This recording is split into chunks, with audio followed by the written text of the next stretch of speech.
Hello student, Vinod ज्ञान hub में आपका हार्दिक स्वागत है। चलिए दोस्तों, आज का हमारा टॉपिक है निबंध, पर्यावरण प्रदूषण और समाधान। ये क्लास 9, 10 से 11, 12 वालों के लिए महत्वपूर्ण है। ख़ास तौर पर कक्षा 10 और कक्षा 12 वालों इस निबंध को कंठस्थ कर लें, याद कर लें, क्योंकि ये हर साल परीक्षा में पूछा जाता है। ये 2014, 15, 16, 17, 18, 19, 20, 21 में पेपर नहीं हुए थे। 22, 23, 24, 25 हर साल आया है और 2026 में भी ये आएगा। ये 2026 में भी आएगा, इसलिए आप लोग इसे अच्छे से याद कर लें। चलिए दोस्तों, इसे हम देखते हैं। सबसे पहले दोस्तों, हमें इसमें रूपरेखा डालनी होती है। रूपरेखा में प्रस्तावना मतलब इसके परिचय, इस पर्यावरण क्या होता है इसके बारे में बताना है, परिचय देना है इसका। उसके बाद प्रदूषण के प्रकार लिखने हैं हमारे लिए, प्रदूषण कितने प्रकार का होता है ये लिखना है। उसके बाद हमें प्रदूषण पर नियंत्रण यानी कि प्रदूषण को कैसे रोका जा सके इसके बारे में बताना है, लिखना है। उसके बाद हम उपसंहार लिखते हैं। उपसंहार में हमें निचोड़ लिखना होता है, जो ऊपर लिख चुके हैं उसके बारे में उसका एक छोटा सा निचोड़ लिखते हैं। चलिए दोस्तों, हमारी पहली हेडिंग है प्रस्तावना। जीवन को सुचारू रूप से चलाने के लिए एक संतुलन वातावरण की आवश्यकता होती है। अर्थात जीवन को अच्छी तरह से चलाने के लिए क्या होती है, एक संतुलन वातावरण की आवश्यकता होती है। संतुलन वातावरण में प्रत्येक घटक एक निश्चित मात्रा में उपस्थित रहता है। कभी कभी वातावरण का यह संतुलन बिगड़ जाता है और लोग क्या कर देते हैं, वातावरण के साथ छेड़खानी कर देते हैं। इसलिए क्या हो जाता है, ये वातावरण कैसा, वातावरण का संतुलन बिगड़ जाता है। इसलिए वातावरण दूषित हो जाता है, जो जीवधारियों के लिए किसी न किसी रूप में हानिकारक सिद्ध होता है। इसे ही प्रदूषण कहते हैं। प्रदूषण के कुछ प्रमुख प्रकार इस प्रकार हैं। नंबर 1 है वायुमंडल प्रदूषण। क्या है? नंबर 1 है वायु प्रदूषण। वायु प्रदूषण क्या होता है? वायुमंडल में मौजूद गैसें एक विशेष अनुपात में अपनी क्रियाओं द्वारा वायुमंडल में ऑक्सीजन और कार्बन डाइऑक्साइड का संतुलन बनाए रखती हैं, किंतु मनुष्य अपनी अज्ञानता के कारण तथा आवश्यकता के नाम पर इसका संतुलन बिगाड़ता रहता है।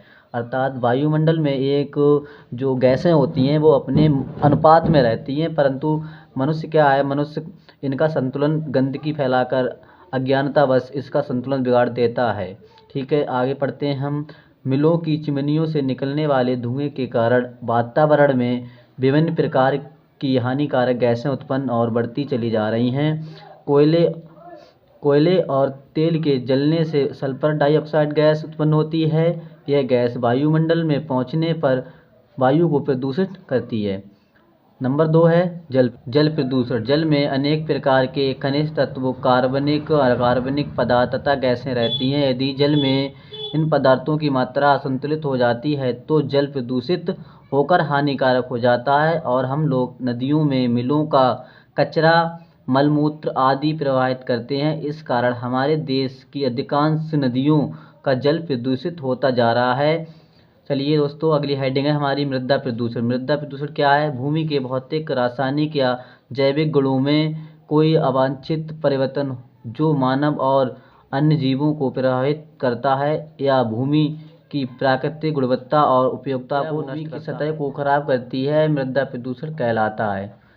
नंबर 3 है रेडियोधर्मी प्रदूषण। परमाणु शक्ति उत्पन्न केंद्रों में विभिन्न परीक्षण से भी जल, वायु तथा पृथ्वी का प्रदूषण होता है, जो आज के लिए ही नहीं, आने वाली पीढ़ियों के लिए भी हानिकारक है। परमाणु विस्फोट से संबंध स्थान का तापक्रम उतना अधिक हो जाता है कि धातु तक पिघल जाती है।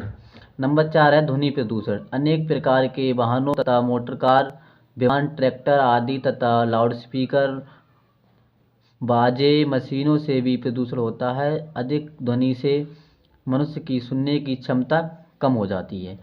प्रदूषण पर नियंत्रण कैसे रखें, आइए देखते हैं। अगली हेडिंग है प्रदूषण पर नियंत्रण। प्रदूषण को रोकने के लिए व्यक्तिगत और सरकारी दोनों ही स्तरों पर रोकने का प्रयास किया जाना चाहिए। दोस्तों, प्रदूषण में क्या लिखना है? प्रदूषण में लिखना है प्रदूषण को रोकने के लिए सिर्फ सरकार को ही नहीं बल्कि हमें भी इसका रोकने का क्या करना चाहिए, प्रयास करना चाहिए। आगे जल प्रदूषण के निवारण एवं नियंत्रण के लिए भारत सरकार ने सन 1974 ईस्वी में जल प्रदूषण निवारण एवं नियंत्रण बोर्ड गठित किए हैं। औद्योगिक कचरे को इस निस्तारण की समुचित व्यवस्था करनी होगी। धुएं तथा अन्य प्रदूषणों के समुचित ढंग से निष्कासन और उसकी व्यवस्था का भी दायित्व लेना होगा। वनों की कटाई रोकनी होगी। इसको रोकने के लिए नियमों का पालन किया जाना चाहिए।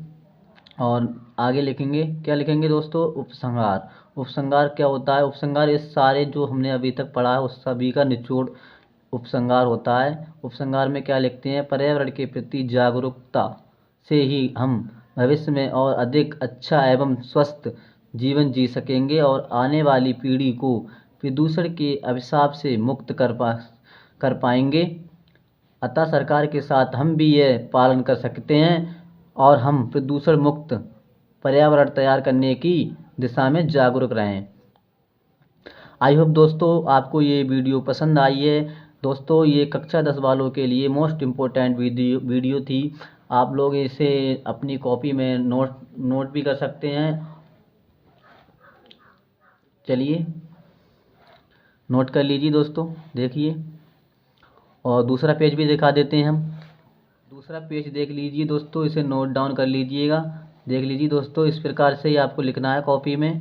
और ये 7 नंबर का क्वेश्चन आता है बोर्ड में।